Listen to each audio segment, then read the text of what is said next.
impian ataupun harapan saya bila saya deposit kan, saya mesti nak satu trading plan solid, setup yang dah confirm, dah pasti untuk entry lah. So kita nak modal kita ni dia ikut setup ni masuk cantik lah. Tak? Tapi main dengan manusia ni, dia analisa tiap-tiap hari dia tak sama. Kita analisa tak sama. Tapi AI ni dia boleh bantu kita macam mana? Mari saya tunjuk. Contohlah hari ni hampa deposit $75. Kita ambil lah hampa deposit $50 ke $250. Alright? Ambil MACD radar ni. Lepas tu MACD Signal Pro ni untuk orang yang intermediate, orang yang dah tahu analisa. Alright? So MACD Snap Alert ni untuk orang yang busy, yang tak ada masa. Ni kita ambil ni MACD Trader Tuner. Kita ni hak baru, hak kosong, hak duit tak berapa banyak, kita nak grow account. Apa ambil ni MACD Trader Tuner ni, kita minta dia tolong analisa kita. Dia siap tanya kita balik, modal kita berapa nak start ni. Bila kita tekan ni nampak, pak dia keluar main kat kita ambil forex. Tekan forex. Dia ada banyak tapi kita ambil forex. Kok dah kita pun tak erti lagi hak lain ni, kan? Ambil hak ni. Tak apa, ambil tahap risiko hak tinggi.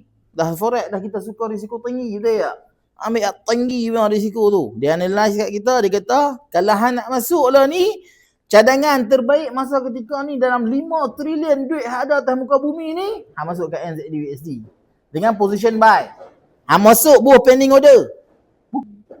Ni NZD USD tekan. Di USD. Cat. Tengok price dia berapa. Buka time frame H4 bagi nampak. Tengok price dia tu kan. Okey, buka balik tadi kat tempat tadi. Tengok price. 0.487. Okey, masuk. Buka ni 0.6 0.600.487.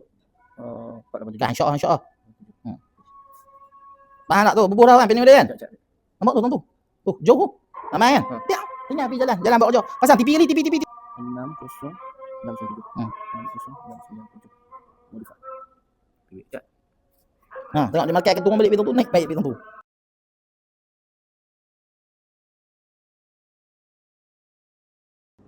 Sekarang dah sampai kat tempat dia, kita entry $31 dan kita nak dia sampai dekat sini. Tadi buat video kat Ustaz bagi tahu kita tengok dekat MACD AI. Untuk newbie kita pun masuk $30. Sekarang tengah profit pun $4. Kita nak TP dia ni sampai sini ya.